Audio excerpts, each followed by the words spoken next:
Vanguardia MX. Hace 15 años, un grupo de militares encañonó y violó a 14 mujeres que trabajaban en la zona de tolerancia de Castaños, Coahuila. Por primera vez en México, los militares fueron juzgados por el fuero común y desde entonces 51 militares más han sido procesados por delitos sexuales. Esa es la investigación que esta semana Jesús Peña y Francisco Rodríguez publican en Semanario y de la cual vamos a estar platicando en este podcast. Mi nombre es César Gaitán y le doy la bienvenida a estos periodistas que, semana a semana ha escuchado usted diversos contenidos, diversos temas, y justamente el día de hoy tienen esto que me parece uno de los temas más interesantes que se pudieron haber rescatado de la memoria histórica de Coahuila. ¿Cómo están, Chu y Paco? Hola, ¿qué tal, César, Jesús? Muy buenas tardes, un gusto estar nuevamente en el programa. Buenas tardes, un gusto saludarlos a todos. Muy bien, y bueno, vámonos directamente a lo que ocurrió, porque creo que aquí hay muchísimas cosas que contar. Ustedes encontraron no solo en documentos, sino también en investigación de campo, testimonios importantes. Y bueno, para quienes no lo tengan como digamos muy a la vista, o quienes no conozcan esta pequeña introducción que les acabamos de hacer sobre lo ocurrido en Castaños hace 15 años, empezamos platicando por los hechos. Cuéntenos, no sé quién quiera iniciar. ¿Cuál fue esta situación de la que estamos hablando, que obviamente constituye un delito? Y vámonos platicando justamente por ahí, también para ubicar a la gente que no conozca en dónde está Castaños, Coahuila. Bueno, mira, César, si podemos empezar por lo que pasó, ¿verdad? De acuerdo con las declaraciones testimoniales obtenidas por Semanario, con base en un expediente que tuvimos acceso por ahí, Francisco y yo, se cuenta que en la madrugada del 11 de julio de 2006, un grupo de militares que estaban vestidos de civil habían ido al bar Pérsico de Castaños, Coahuila. Evadidos, ellos se habían fugado de la base, tanto de la base del IFE, de las oficinas del IFE, porque recordemos que fue año electoral y estaban ellos custodiando el material, las boletas, y otros se habían fugado de una base que está en la Colonia Las Flores de Monclova. Ellos habían ido vestidos de civiles a departir en este bar, en este antro que se llama el Pérsico Dancing. Sucedió que uno de los soldados, que ya estaba muy tomado, te digo que de acuerdo con lo que encontramos en este expediente, empezó a armar escándalo ahí con los clientes, con los parroquianos y pues con las mujeres que estaban ahí también. El tipo creo que le derramó la cerveza a uno de los parroquianos, un señor ya grande, y se puso ahí a hacer pantomima y media en el salón, te digo, con base en lo que encontramos en el expediente, en la versión tanto de las muchachas como de los policías, como del cuartero, como del cantinero. Entonces, precisamente llegan los policías y se lo llevan, lo arrestan, lo meten en los separos que hay ahí en la zona de tolerancia, donde está el bar Pérsico y donde está otro lugar que se llama Las Playas. Lo meten a él ahí. Luego los que estaban ahí partiendo con él eran 7 en total. Los otros 6 se paran y pues van con los policías y le dicen que lo suelten y que pues ahí interceden por él. Entonces ya lo sueltan, salen los 7, pero el tipo amenaza a la gente con que no, que ahorita regresamos y van a ver. Entonces se van, y a eso de la 1 de la mañana del 11 de julio de 2006 llegan en 2 vehículos tipo Homer alrededor de 20-30 militares, según lo que platican las chicas. Llegan armados con estos, pues no sé si se llame fusiles G3, que es un tipo de fusil que usan los militares, y llegan amedrentando ahí a la gente, tanto a los clientes como a los policías, como a las mujeres. Golpean clientes, golpean a los policías, luego les dicen a las mujeres que se metan a los cuartos. Ahí es donde ellos cometen pues estos actos, ¿no?, de tortura sexual, tanto en los cuartos, que son 19 cuartos, como en los baños de mujeres que están justamente en el salón, que bueno, ya te platicaremos que también hicimos la crónica del lugar, que es ahorita hecho una ruina, ¿no? Y de ahí, o sea, alrededor de 14 mujeres, no, la mayoría fueron violadas, fueron golpeadas, maltratadas verbalmente, los policías también golpeados. Y a eso de las 4:30, bueno, las mujeres se refugian algunos días en el restaurante de Doña Mari, que es un restaurante que está a espaldas del Pérsico.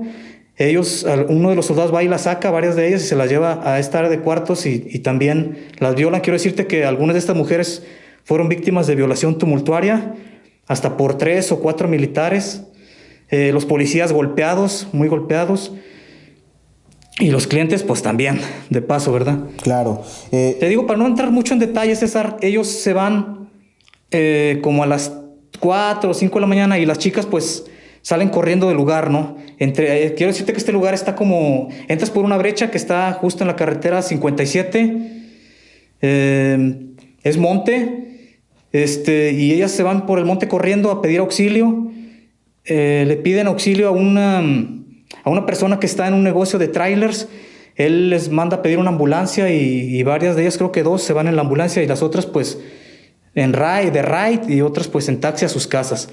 Pero bueno, yo te lo digo, te lo cuento así muy someramente, pero fue un horror, o sea, fue una cosa terrible hicieron los militares. Solo con lo que ya estamos escuchando, la narración es tremenda, ¿no? Lo que imagínate. Significa, lo que uno se puede imaginar. Y obviamente aquí la imaginación se queda corta a lo que pasó, ¿no? Nomás para que te des una idea, de eso no venía en el expediente consignado. Quiero decirte que era un expediente, era una fracción del expediente, alrededor de unas 400, 300 fojas.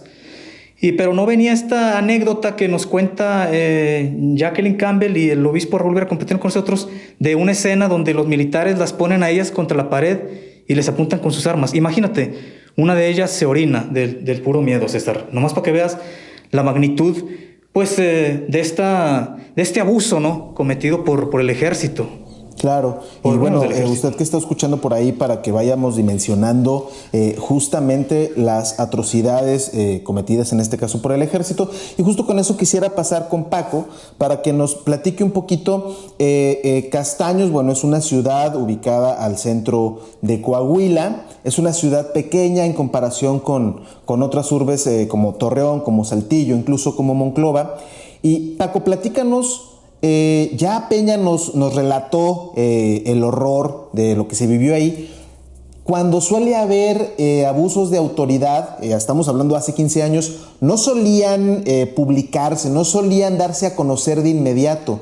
Antes de entrar a otros temas, platícanos cómo es que se difunde este tipo en específico este evento. ¿En dónde empieza a salir primero? ¿Se vuelve un tema nacional? ¿Se vuelve un tema, fue por chismes que se empezó a enterar la gente? ¿Cómo ocurre la difusión de la información?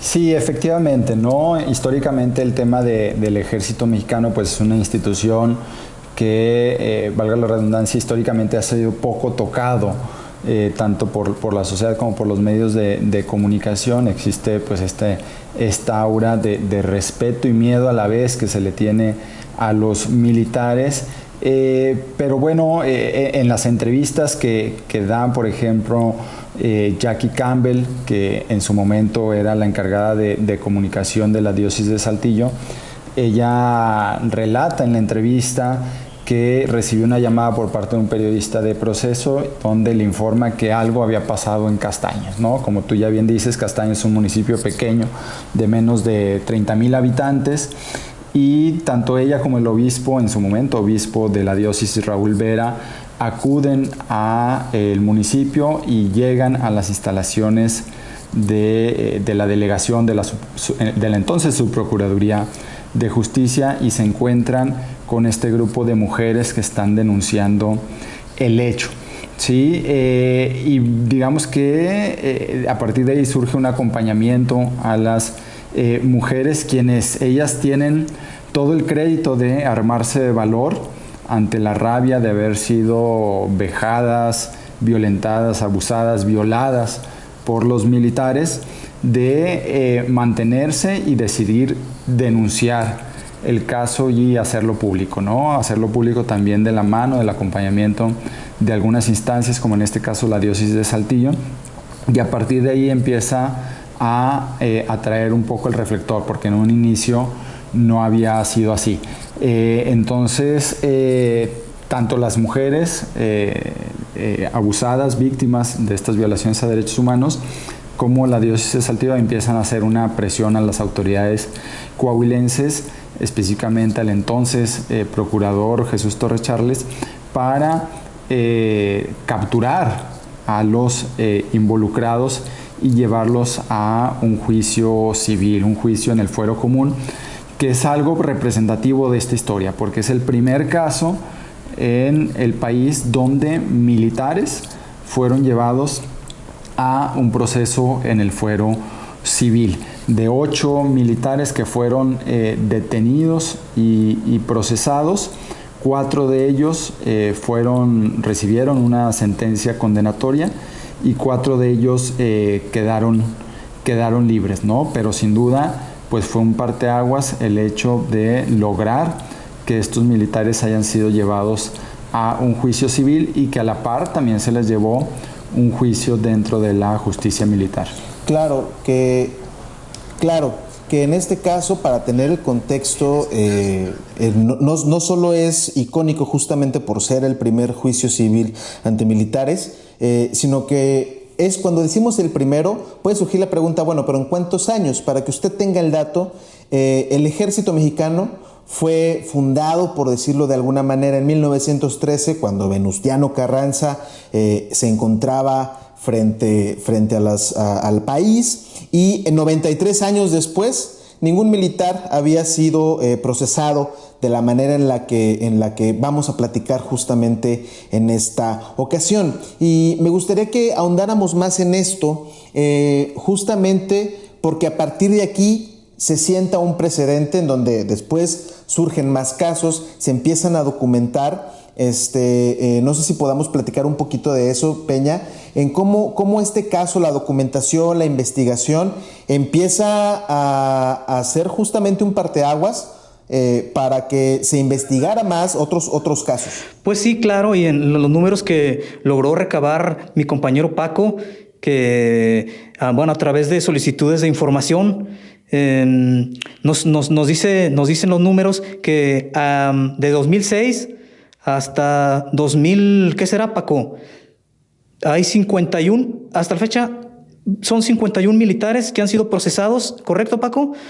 Por abusos de tipo sexual, agresiones, violaciones de tipo sexual. Entonces, efectivamente, César, tenemos que, pues esto fue un precedente, y creo que por esa situación quiero pensar, y le decía yo a mi compañero Paco, quiero pensar que gracias a esto, estas chicas que tuvieron la valentía de hacer estas denuncias, de carearse con ellos, porque ellas estuvieron frente a ellos en las rejillas de prácticas, los tipos todavía amenazándolas, haciéndoles señas con los dedos en forma de pistola o como copelas o cuello, ¿verdad? El famoso. Gracias a eso, más chicas, pienso yo, que se animaron a denunciar, a llevar estos casos ante las autoridades, y es una cosa que celebramos, desde luego, César, ¿verdad? Que haya esta apertura y que deje de haber esta impunidad por parte de las fuerzas de seguridad del país, ¿verdad? Sí, por supuesto, y este tipo de reportajes, que en este caso usted lo puede encontrar en semanario.vanguardia.com.mx, y si es suscriptor de la edición Empresa cada lunes, no me dejarán mentir mis compañeros que sirven para poner el dedo sobre la llaga, y en este caso es que las autoridades también históricamente se han tardado también en actuar, ¿no? Lo vemos aquí, primero tiene que haber un acompañamiento, digamos, por otras vías, antes de que las autoridades digan o reconozcan que hay un problema y que tiene que ser atacado. Platíquenos un poquito de también la parte de transparencia. Ustedes estuvieron investigando, visitaron Castaños, pero también metieron algunas solicitudes de información para saber cómo estaba la parte de de las irregularidades o de crímenes cometidos por el ejército en otras partes del país. Sí. ¿Qué fue lo que les respondieron? Sí, César, a raíz obviamente de este caso, como ya lo describiste tú, icónico, Nos quisimos preguntar pues cuántos otros casos en el país habían sido llevados a un fuero común, ¿no? Que otros casos de militares habían sido llevados a un fuero común. E ingresamos en total 64 solicitudes de información, 32 de ellas fueron destinadas a las 32 procuradurías de justicia o fiscalías estatales y otras 32 a los respectivos poderes judiciales, ¿no? Para preguntarles, ya sea a las fiscalías o procuradurías, cuántos militares habían sido procesados por algún tipo de delito sexual, y a los poderes judiciales, pues cuántos habían sido juzgados y cuántos quizás habían obtenido algún tipo de sentencia. Obviamente, algo que desde inicio creíamos que iba a ser la respuesta fue el hecho que la mayoría de las fiscalías, procuradurías y poderes judiciales lo que responden es que no se tiene ese tipo de información porque no se pregunta o no se procesa el tipo de profesión, ocupación o actividad de la persona imputada o juzgada, ¿no? De antemano sabíamos que iba a ser el común denominador de la mayoría de las respuestas, pero afortunadamente sí hubo algunas entidades, algunas procuradurías, fiscalías o poderes judiciales que sí tienen estos datos, ¿no? Y por eso nos encontramos, por ejemplo, que Baja California, Colima, Durango, Guanajuato, Jalisco, San Luis Potosí, Tamaulipas, Veracruz y Yucatán, sus respectivas procuradurías de justicia o fiscalías de justicia sí respondieron cuántos militares tenían en sus bases de datos que habían sido procesados por algún delito sexual. Y por eso suman, por ejemplo, 51, en base específicamente a las respuestas de las procuradurías o fiscalías estatales. Pero algunos poderes judiciales también respondieron cuántos militares habían sido juzgados por delitos sexuales. Las entidades que lo hicieron fueron las 2 Baja Californias, Chihuahua, Durango, Jalisco, Michoacán, Nayarit, Nuevo León, Oaxaca, Sinaloa, Sonora y Tabasco.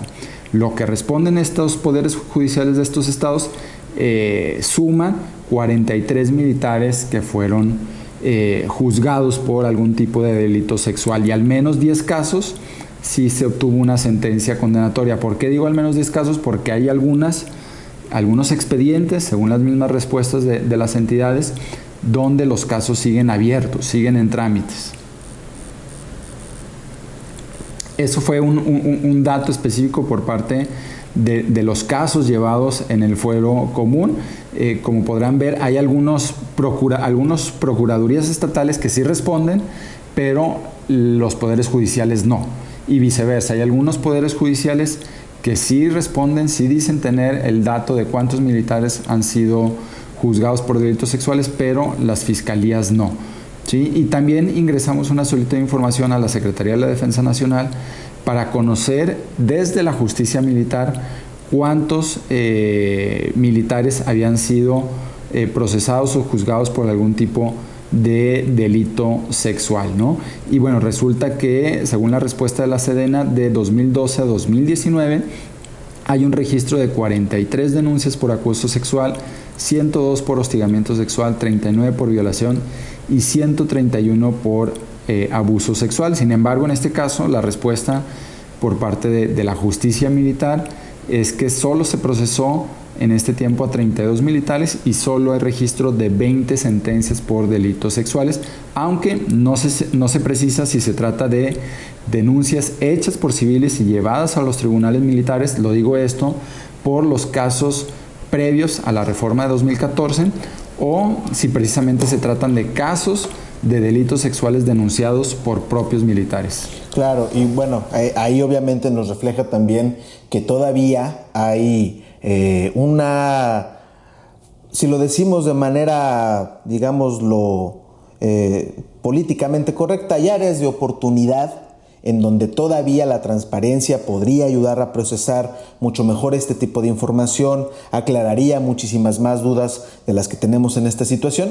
Y bueno, sin duda sigue siendo todavía una deuda de la justicia mexicana que podamos precisar los números reales, ¿no? También hablar de que, bueno, cuando se trata de autoridades policíacas o más bien cualquier tipo de autoridad, siempre existe un miedo mayor por parte de quienes denuncian de que haya algún tipo de agresiones o consecuencias a partir de la propia denuncia, ¿no? Y ahorita que tocamos justamente ese tema, quisiera hablar de cuáles fueron las consecuencias, porque finalmente, si bien se documenta, se empieza a investigar, sabemos que la mayor parte de los crímenes que incluso se denuncian en México quedan impunes. Previo a pasar con Chuy Peña para que nos hable de esta parte, les voy a mencionar, porque creo que esta es otra parte importante de lo que esta investigación recaba, que es que tenemos los nombres de los agresores. Usted lo podrá encontrar de manera más detallada con sus generales en el sitio de Semanario, pero vamos a mencionar a estos ocho agresores, que son Rosendo García Jiménez, Norberto Carlos Francisco Vargas, Ángel Antonio Hernández Niño, Norberto González Estrada, Fernando Adrián Madrid Guardiola, Omar Alejandro Rangel Fuentes, Casimiro Ortega Hernández, Juan José Gaitán Santiago. Estos son los 8 militares que agredieron en aquella madrugada de 2006 a este grupo de sexoservidoras. Peña, platícanos. ¿Qué pasó con ellos? ¿Fueron a la cárcel? ¿Quedaron todos impunes? ¿Hay alguien prófugo de la justicia? ¿En qué estatus se encuentra? Pues mira, lo que te puedo comentar al respecto es de que la mayoría de los militares que fueron procesados, tengo entendido que si acaso estuvieron 1 o 2 años en prisión. Paco, ¿cuántos fueron los que procesaron, Paco? ¿Sí tienes por ahí el dato? Son 8 que procesaron, pero solo 4 fueron sentenciados y de otros 4 fueron liberados. Ya, y quiero decirte, César, que de estas personas que fueron sentenciadas y condenadas a prisión, que te digo, según la información que tenemos, permanecieron entre 1 y 2 años en la cárcel, nada más 1 es el que está pagando la mayor sentencia, que es precisamente este último que tú mencionabas, José Juan Gaitán Santiago. Él, pues precisamente, este año cumplió 15 de estar en la prisión, a él le dieron 21 años y pues creo que está él como con su abogado, apelando esta sentencia a ver si sale libre en menor tiempo. Con él estuvimos desde el año pasado, justamente por estas fechas, porque se acercó la esposa de él con nosotros para, bueno, ella nos decía, es que no fue cierto, fue todo montado. Y bueno, de lo que alcanzamos a leer en el expediente, según la versión que ellos declararon ante las autoridades, bueno, eran 2. Una, de que habían ellos ido al Pérsico a buscar a efectivamente sus compañeros que se habían evadido de la base del IFE y de la Colonia de las Flores de Monclova, que fueron a buscarlos. A los 7 evadidos, perdóname, 7, que estaban en el bar Pérsico, los encontraron ahí, unos muy borrachos, dicen ellos, con las chicas en los cuartos, con algunas de las chicas en los cuartos, otros pues ahí departiendo todavía en el bar, bailando, se los llevaron y ya. O sea, dice, no, si no armamos escándalo, nomás fuimos por ellos y nos llevamos. Esa es una versión. La otra es de que el ejército recibió una llamada anónima proveniente del Pérsico, donde les informaban que habían personas armadas vestidas de negro en vehículos y molestando a las personas ahí del Pérsico. Ellos fueron, hicieron una inspección, no encontraron nada y se retiraron. Eso es lo que ellos dicen, ¿verdad? Y te digo, la esposa de Gaitán Santiago nos comenta esta situación. Dice, no, es que no fue cierto, que fue montado, Peña, y mi esposo nomás está en la cárcel porque le dio una patada a un policía, que eso sí obra en el expediente y nos lo han platicado la periodista y activista Jackie Campbell y el obispo, de que había un policía que le dejaron la bota marcada en la espalda y yo creo que fue la bota de Gaitán Santiago, pero la esposa dice, no, es que él está pagando y lleva 15 años y todavía le quedan otros 6 o más por darle una patada a un policía en la espalda. Y te digo, nosotros tratamos de platicar con él a través de unos contactos que nosotros tenemos por ahí en el Cerezo, que le preguntaran si podíamos entrevistarlo. Él dijo que no, que porque tenía miedo de que eso le fuera a afectar en su sentencia y en su seguridad personal. Entonces, pues desistimos, ¿no? Pero sí estuvimos tiempito como picando piedra tratando de convencerlo a él y finalmente no quiso. Te digo, es el único que ahorita está en prisión. Los demás... los 8 que por ejemplo menciona Paco, pues que unos se retiraron del ejército, que otros se fueron a otro país, Estados Unidos específicamente, y los demás que se fueron a sus pueblos, pues a vivir su vida civil, ¿no? Con sus familias. Es lo que tenemos entendido, César. Claro, y bueno, también ustedes fueron a Castaños, intentaron platicar con algunas de las mujeres, que bueno, también entendemos que es muy complicado lograr esto, ¿no? Platíquenos un poquito, previo a pasar al cierre, pudieron hablar con algunas de las víctimas, ¿cómo les fue en esa parte, Paco? Sí, fue un tanto complicado acceder a las víctimas. Solo logramos platicar con una de ellas, con Brisa. Lo que nos cuentan es que la mayoría de ellas ya se fueron a vivir a Estados Unidos, por ejemplo, y otras que siguen viviendo en la zona, quizás en otros municipios, pues realmente ya no quieren hablar sobre el tema, ¿no? Pero sí, Brisa, y a quien aprovechamos para agradecer, nos contó su testimonio.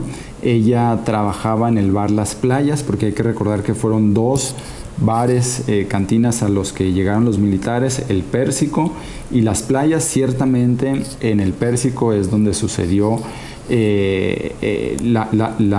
digamos que la mayoría de las violaciones a derechos humanos, ¿no? Fueron 11 mujeres del bar Pérsico y 3 de las agredidas o abusadas sexualmente del bar Las Playas. Y bueno, ella nos contaba que sigue viviendo en la zona, en Monclova, y se dedica pues a la cocina, a realizar algún tipo de trabajo relacionado con la publicidad móvil. Tuvo un hijo posterior a este suceso, ya era madre de 2 hijos, trabajó un tiempo en Altos Hornos de México, donde conoció al padre de su tercer hijo, y ella lo que nos cuenta, Brisa, es que este caso sin duda se supera, pero nunca se olvida, ¿no? Finalmente ella lo que recalcaba mucho era que se tiene que seguir adelante, que no se puede estar cargando con esto, pero que sin duda lo que ellas buscaban en un inicio, ante la rabia y coraje que sentían por lo que les había sucedido, por las violaciones cometidas por los militares, es que no podían estar calladas y que tenían que alzar la voz, ¿no? Y bueno, en ese sentido Brisa insistió que ciertamente lo sucedido el 11 de julio de 2006, cuando se recuerda, es como si hubiera sucedido ayer, pero insisto, ¿no? Lo que mencionaba es que se supere, que la mejor terapia en ese sentido para ella ha sido el enfocarse a su familia. De la agresión sufrida, dice ella, aprendió a valorar la vida, a cuidarse y a estar más cerca de los suyos. Y dice ella, en una frase con la que termina el reportaje, es que si se tropieza uno y se cae, hay que volver a levantarse. Claro, obviamente estas palabras no pueden venir de nadie más que de las víctimas. Son las únicas personas que saben realmente lo que se siente, la tortura también de alguna manera de enfrentarse al sistema de justicia mexicano. Y justo para cerrar me gustaría que nos platicaran una de las cosas que se busca después de este tipo de casos es la no repetición, ¿no? Platicaron ustedes también con algunas asociaciones de derechos humanos, con la propia Jackie Campbell, con el mismo obispo emérito de Saltillo. ¿Qué viene después de estas agresiones? Obviamente estamos hablando de un caso ya ocurrido a 15 años, pero más allá de recordarlo y de exponerlo para que justamente no se olvide esta parte, esta injusticia que ocurrió, ¿cómo se podría garantizar de alguna manera que esto no vuelva a ocurrir? ¿Qué les comentaron por ahí los especialistas? Pues mira, César, lo que ellos nos comentaban es que, bueno, desgraciadamente el obispo nos decía que han perdido contacto también con la mayoría de las chicas, les perdieron la pista. Jackie Campbell nos decía, regresándonos un poco al pasado, que faltó como acogerlas más a ellas, ¿verdad? Tanto por parte del Estado como por parte de la sociedad civil. Estamos hablando de las organizaciones sociales.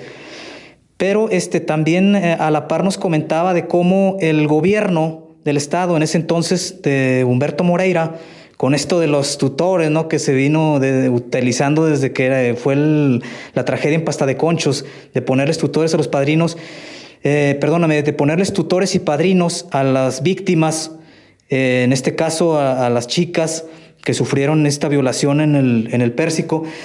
Eso fue como, en vez de ayudar, perjudicó, porque las chicas empezaron a dividir. El grupo se empezó como a dividir, y luego 2 de ellas, que según leímos en el expediente, fueron Dora y Nubia, ellas se retractaron y dijeron, no, no fue cierto, yo no sé, a mí me trató muy bien la persona con la que estuve. Y bueno, cuestionando a Jackie Campbell un poco sobre esto, decía, pues es que también fue la presión.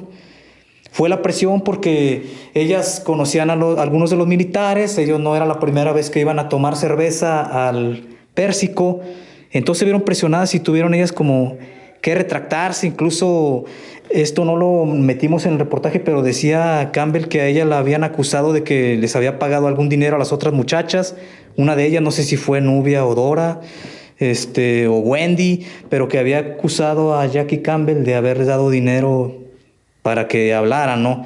Pero bueno, mira, ellas, como lo comentamos Paco y yo en la promocional de este reportaje, pues han salido adelante por su propio impulso, vaya.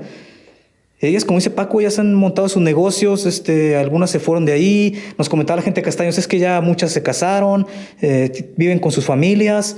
Ellas en ese entonces pues también vivían con sus familias, eran algunas sexoservidoras, otras eran bailarinas y tenían algunas marido, tenían algunos hijos, algunas eran lesbianas, nos comenta Jackie Campbell. Digo, todas tenían una vida normal y bueno, vivían de esa actividad, ¿verdad? Unas de bailar, otras de sexoservicio. Y la verdad es que no sé, no sabría decirte qué sigue, ¿no?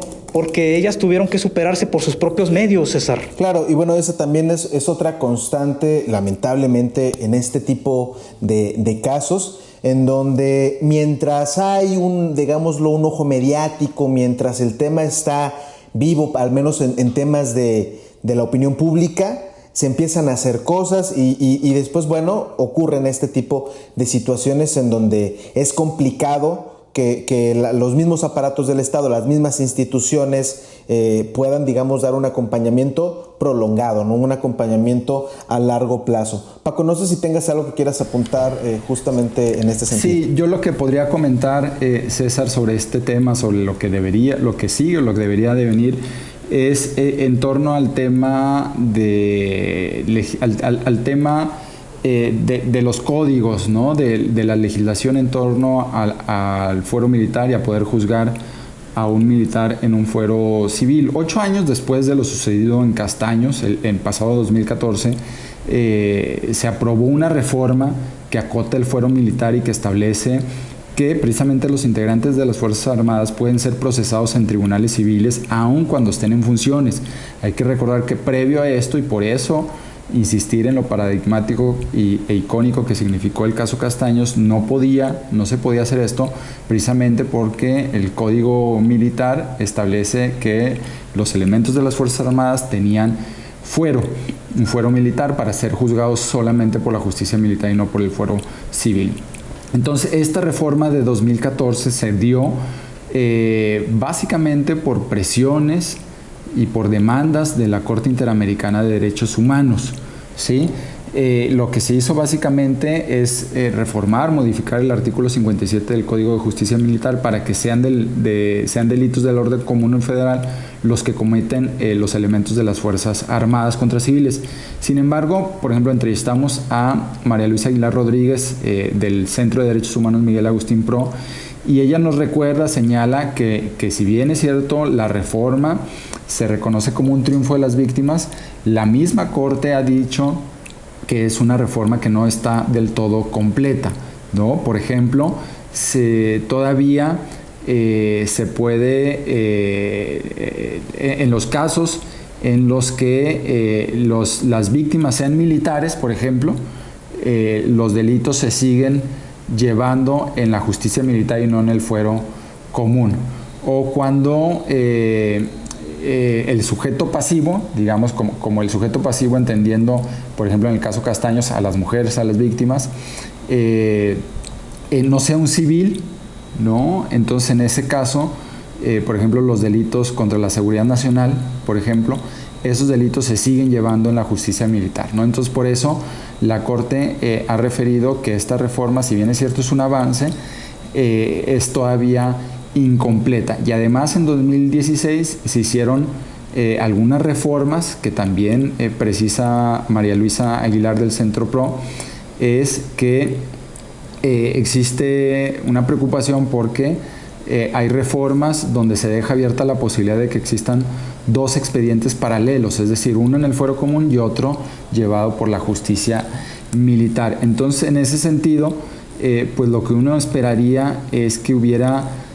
acotaciones más al tema de los militares, ¿no? Sobre todo teniendo en cuenta, por ejemplo, lo que estamos viendo actualmente en esta administración federal, donde pues cada vez se le da más poder a los militares, y en ese sentido, pues en lugar de tener más controles civiles, pues las Fuerzas Armadas tienen cada vez más poder y se les da más facultades, ¿no? Entonces, bueno, lo que se esperaría sería que hubiera una rendición de cuentas más acorde al tema civil. Por supuesto.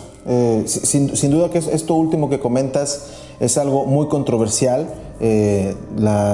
Mientras más poderes se le otorguen a este tipo de instituciones, siempre habrá que tenerlos en la mira, vigilar cómo se va a ejercer ese poder, porque bueno, para antecedentes de lo que puede ocurrir cuando cualquier elemento de la autoridad no tiene vigilancia y tiene alguna facultad, en este caso los testimonios mismos nos dicen tenían armas, ¿no? Y cómo las encañonaron, la violación, bueno, es un constante recordatorio que a las autoridades, por supuesto, les corresponde hacer este ejercicio de aplicación de justicia, de investigación, y a los ciudadanos también les corresponde esta parte de exigir, denunciar. Y bueno, como periodistas nosotros estaremos encargados por ahí también de darle un seguimiento puntual con documentos, con testimonios, recabando cada una de las partes que nos ayude a tener una mejor óptica de estas historias. Chuy, Paco, les agradezco muchísimo por estar acá en Escrutinio, este podcast que hacemos semana a semana con los temas que se publican en el semanario de investigación de Vanguardia. Recuerden que nos pueden encontrar en todas las plataformas como Vanguardia MX. Les repito, nuestra liga para que puedan leer este y otros reportajes es semanariovanguardia.com.mx, en donde estamos contando temas que tienen que ver con corrupción, con rendición de cuentas, cuestiones digamos un poco más sociales, como lo es el suicidio infantil. También algunas cuestiones de feminicidio, por ejemplo, por ahí Paco ya publicó un extenso reportaje al respecto. Historias un poco más humanas, como la de un chico que soñó con su muerte en Cuatro Ciénegas e irónicamente después fue asesinado, entre otras cosas, ¿no? Los invitamos a que estén muy pendientes de toda esta programación. Esto fue Escrutinio. Nos vemos hasta la próxima. Gracias.